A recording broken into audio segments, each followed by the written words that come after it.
Como é que você tá? Tranquilo, Murilo? Fala, Nilson, boa tarde, tô bem e você, cara? Graças a Deus. Bem também, cara. Tranquilo. Trabalhando bastante, né, cara? Que é o que a gente tem que fazer, né? Empresário É tem a que vida, trabalhar mesmo, né, cara? é a vida, é a vida. É isso que dignifica o homem. João Calvino. É isso mesmo. A gente vê bastante gente que fala, né, cara, não, que ser empresário é só ganhar dinheiro e tá explorando. E um monte de besteira que a gente escuta, né, cara? Mas a realidade da maioria dos empresários, cara, pô, é acordar cedo, Suor. criar, vender e ajustar, e testar, e errar e acertar. Então, cara, que bom, né? É, é o jogo. Se você não quer jogar desse jeito, esse jogo não é pra você. É isso mesmo, cara. E agora vamos seguir, né, cara, nossa série do Zero ao Empreendimento. A gente trouxe um assunto bem interessante hoje, né, cara? Indo para o encerramento, eu acho, dessa série já. Que é falar sobre gestão, sobre parte administrativa, né, porque a gente já falou muito sobre, cara, criação, sobre branding, sobre venda, sobre produto, preço, público-alvo. Mas não adianta nada você ter muita coisa acontecendo bem, um bom produto, vendendo bastante, se você não tem um administrativo, né, cara? Se você não sabe gerir os recursos, se você não sabe analisar oportunidades, se você não sabe delegar, né? Então eu quero começar perguntando para você já, cara, a importância que você vê com relação a essa parte administrativa de uma empresa. Tá? Eu acho que a gente consegue englobar uma gestão geral ali. A parte de um gerente geral, ou até de um dono, de um CEO de uma empresa um pouco menor, que tem que estar olhando para vendas, para logística, para marketing, para financeiro. O que você traz aí para a gente? Quando você chega nessa etapa do negócio, você acha que pode vencer, ficar numa praia o dia inteiro, que o negócio vai estar acontecendo, né? Mas não chegou lá ainda. Essa é uma fase lá na frente, mas quando você chega aqui, você já desenvolveu o negócio, você tem que gerir ele. E é aqui que você pode ou fazer ele ir para frente ou poder, ou faz com que ele para trás. Sem ter uma gestão do negócio, ele não funciona. É aqui que a gente sempre conversa na live, é tentar você sair cada vez desse plano operacional, a gente trouxe isso várias vezes já, para você estar num plano de gestão estratégico, que é aqui que está a inteligência do negócio. É aqui que o negócio vai, se ele vai prosperar ou não, para mim é na gestão que é a gestão que vai decidir. Se o negócio vai continuar prosperando, vai continuar, ou vai mais para frente ou vai mais para trás. Essa é a minha opinião, sabe, Nilson? Porque eu já vi, a gente traz muito para a prática aqui sempre, né? Eu já vi fundadores, e talvez a gente possa trazer uma reflexão nisso hoje também, talvez saindo um pouco da rota. Aquele que é muito bom em fundar um negócio, mas na hora de fazer o negócio acompanhar e fazer uma gestão, ele não é feito para isso. Então talvez tenha esse caso também. Mas aí a empresa não vai para frente. Você pode fundar ela, pode fazer ela acontecer, que é a parte mais difícil, que a gente vem trazendo lá desde o começo das lives, trazer essa fundação, mas ela precisa de alguém para manter ela funcionando. Então, é esse alguém que vai entrar para fazer essa gestão. Então, o que eu quero dizer? Talvez o fundador não seja o gestor, e não tem problema nenhum nisso. Mas tem que ter alguém para fazer essa gestão do negócio. E, para mim, essa é a parte mais importante. É onde o empresário vai estar mais navegando em torno quando o negócio estiver já acontecendo. Essa é a minha opinião.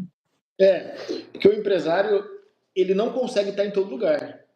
Então tem coisa que tem que ser delegada, tem coisa que vai delegar antes, coisa que vai delegar depois. Uma coisa que a gente já bateu o martelo aqui várias vezes, que você não delega vendas para ninguém.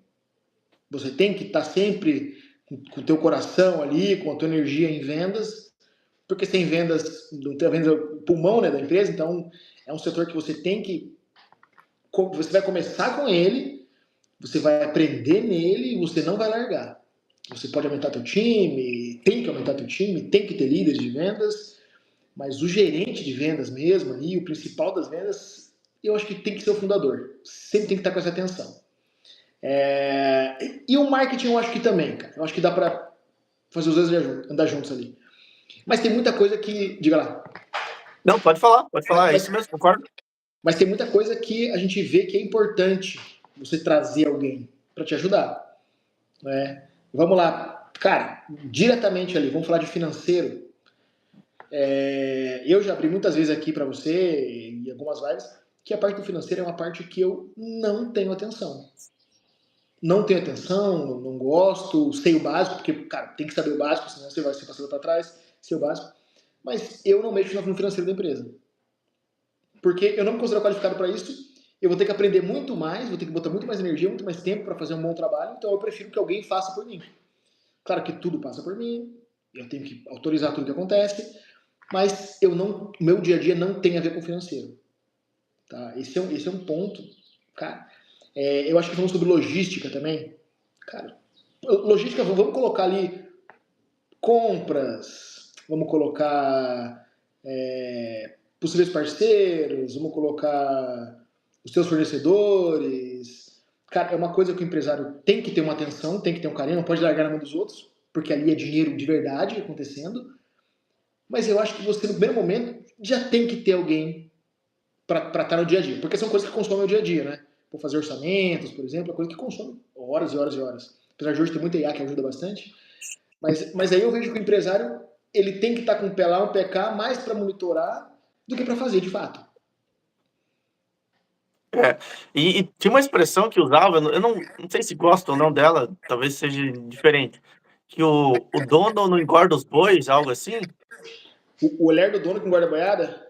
É algo nesse sentido, porque o tamanho do poder que ele tem de pôr essa energia no negócio, que faz o negócio continuar acontecendo ou não. Então, é exatamente isso que eu quero dizer, porque ele tem essa motivação maior, porque ele que começou o negócio, e não acredito que ele consegue se dissociar tanto de uma empresa, porque eu acho que o poder que ele traz para dentro da empresa é muito grande, em termos de até de conhecimento de negócio, que ao longo dos anos ele vai se tornando talvez o melhor de conhecimento de tudo que está acontecendo. Quando você tira esse pivô fundamental da empresa, ela pode ser que ela não consiga andar sozinha ainda. Então tem que ter muito bem estruturado. O que eu quis dizer lá no começo da live é isso. O empresário que sonha que vai estar numa praia, para mim ele é utópico, porque talvez seja a engrenagem fundamental da empresa que faz ela acontecer. A gente viu isso na Dell, quando o fundador saiu da Dell lá nos Estados Unidos. A gente viu isso na Apple, que em 84 tirou o próprio Steve Jobs da Apple também, e depois ele retornou em 97. Então a gente tinha uma empresa que, depois que ele saiu, nunca mais foi a mesma, e depois que ele voltou também nunca foi mais a mesma, no sentido que uma negativa e uma positiva. Então esse é um poder do fundador. Esse é o poder do fundador dentro de uma empresa, essa energia que ele traz para o negócio. É isso que eu quero dizer. O Dell também, o Dell adicionou recentemente, ele saiu da empresa, a empresa também parou de funcionar como deveria. Depois que ele voltou, a empresa continuou a mesma coisa. A gente vê na Google direto os donos, o Sergey Brin e o Larry Page, saindo e tendo que voltar nas situações mais difíceis. Tudo isso estou trazendo para aqui, não para dizer que eu sei disso, mas o poder do fundador dentro da minha empresa. E a gente está falando de gestão, na minha opinião, isso também é um tipo de gestão que o fundador está fazendo, talvez mais satélite, assim, no sentido de não tão a fundo na operação, e tem supervisores, tem líderes dentro da empresa, mas o poder que ele traz de gestão nesse sentido mais macro, que eu quero dizer, sabe, Nilson? Ele tem muito poder. E a gente vê isso muito acontecer. Pode ver quando o dono está na empresa e quando ele não está. A diferença que é a empresa. Sim.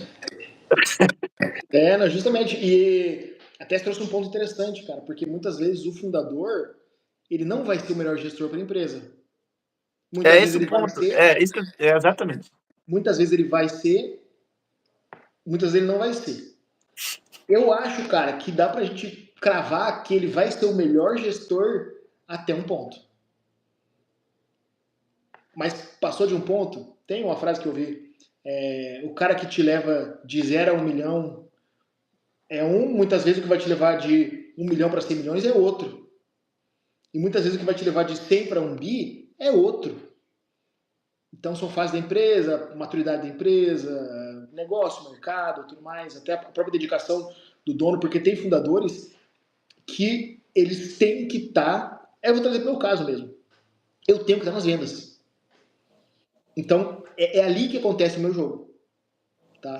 Porque a parte técnica da minha entrega eu tenho quem faça, a parte de gestão eu tenho quem faça, mas as vendas eu não quero que ninguém faça, eu tenho que fazer. Porque é o meu local, como diz o Alfredo Soares do G4, o meu local de potência é comercial. Então, pô, beleza. Só que por um bom tempo na empresa, eu era a gestão. Eu era financeiro, eu era logística, eu era vendas, eu era...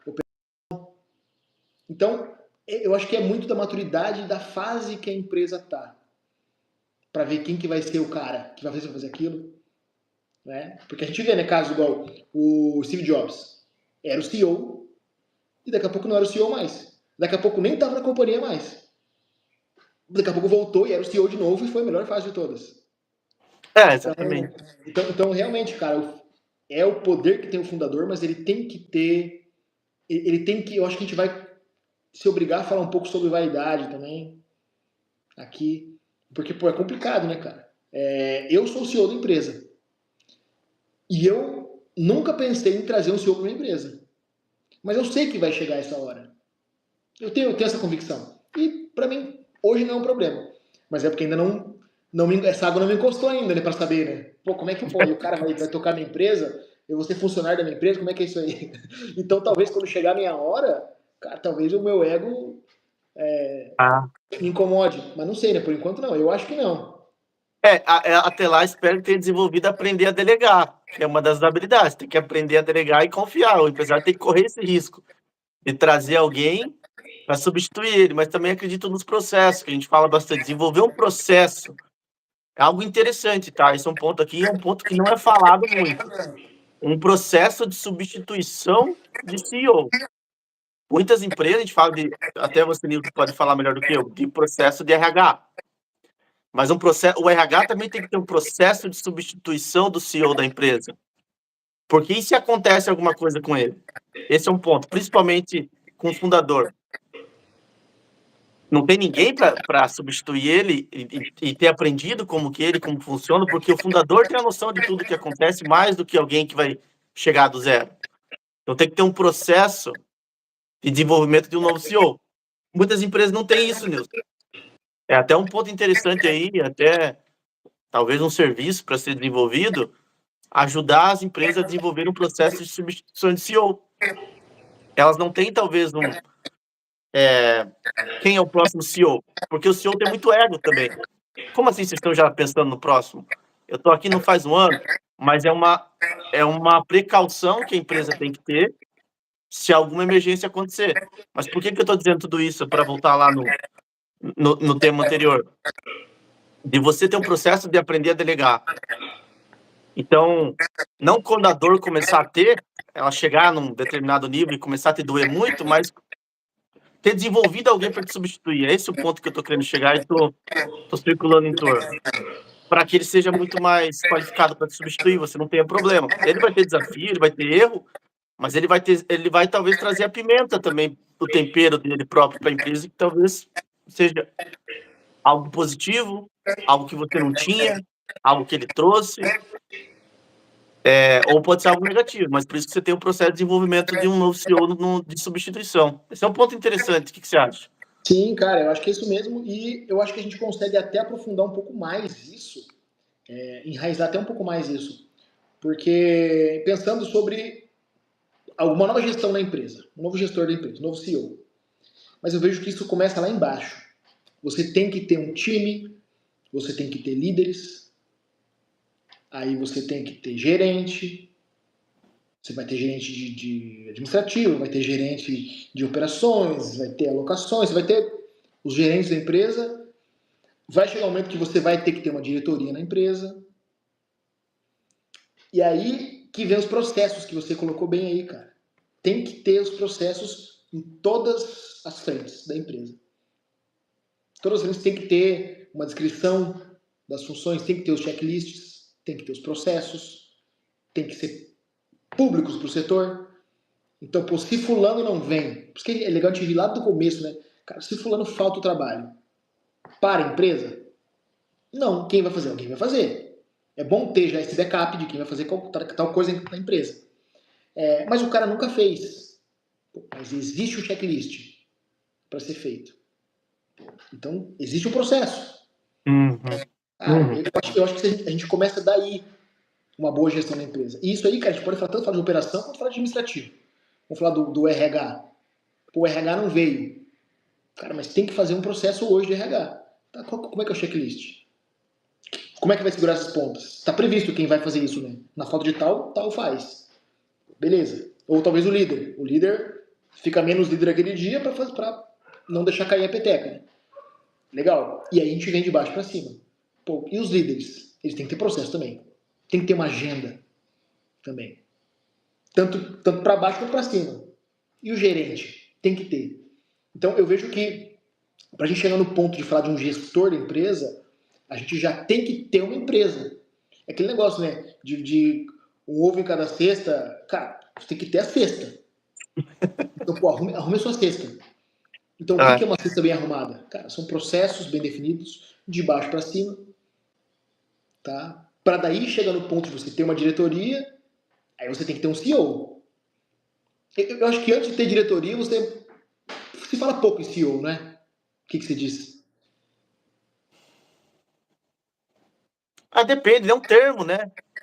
Geralmente tem um gerentão lá que meio que é CEO, né? Sim. Mas aí eu vejo que, para a gente falar de um CEO mesmo, de alguém que vai realmente pensar a empresa, cara, eu vejo que você tem que ter uma estrutura embaixo disso.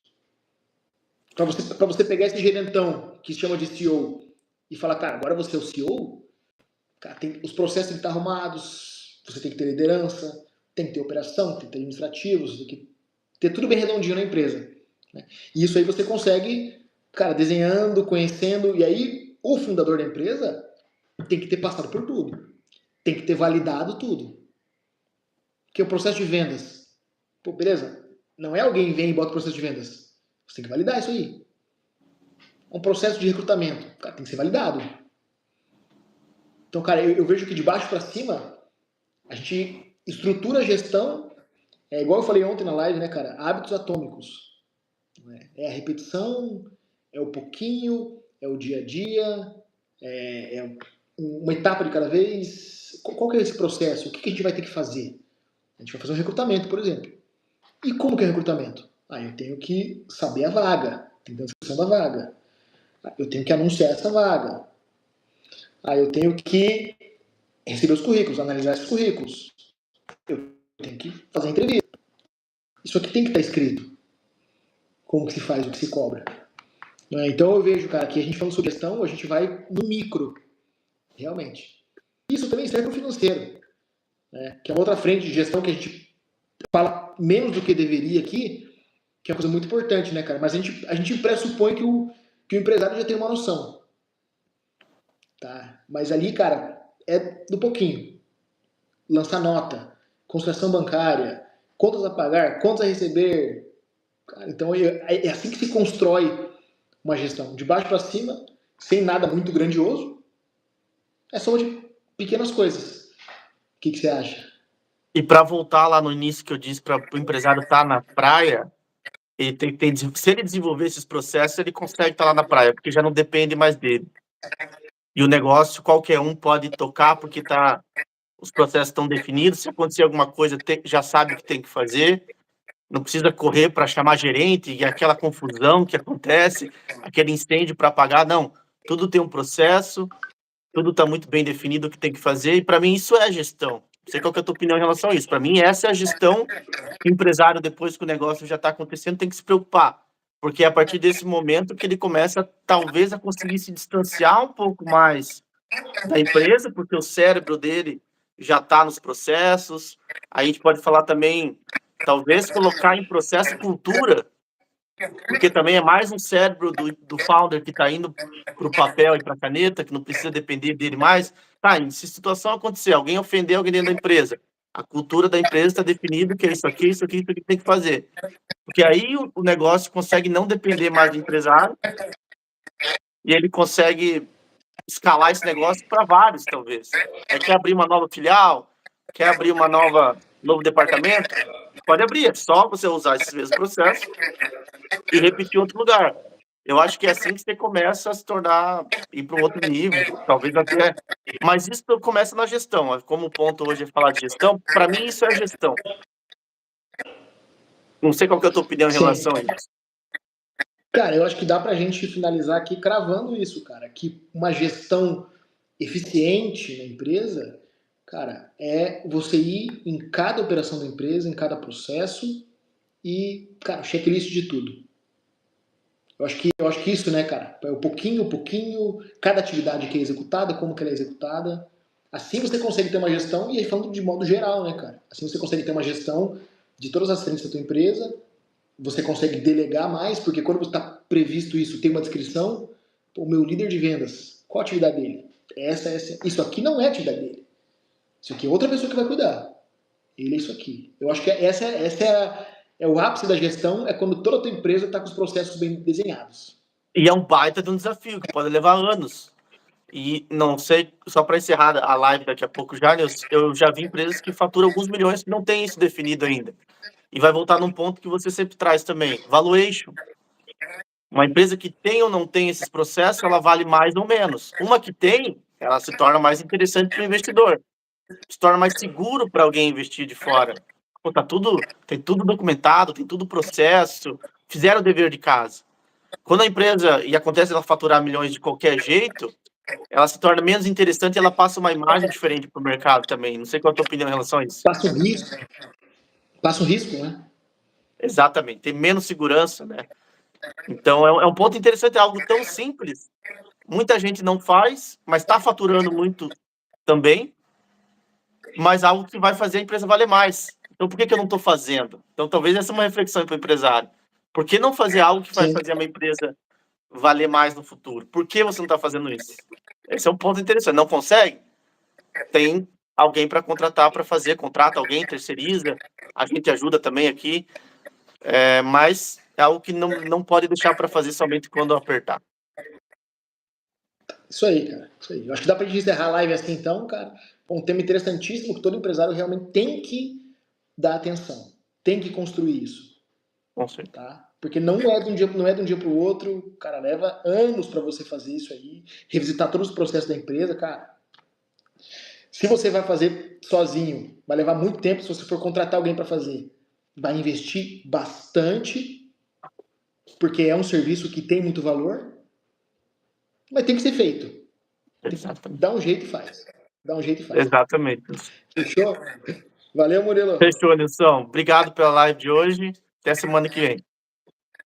Até semana que vem. Semana que vem eu acho que dá pra gente falar sobre o financeiro, cara, das empresas. Dá uma Importante. aprofundada um pouco mais sobre o financeiro em CNPJ e CPF. Trazer relações ali que o empresário, a gente tem visto cada vez mais que tem muito cara que tá esbarrando nisso aí. Concordo Beleza? plenamente. Valeu, Nilson. Um Valeu, abraço, Murilo. Um querido. Até abraço. mais. Valeu. Tchau, tchau.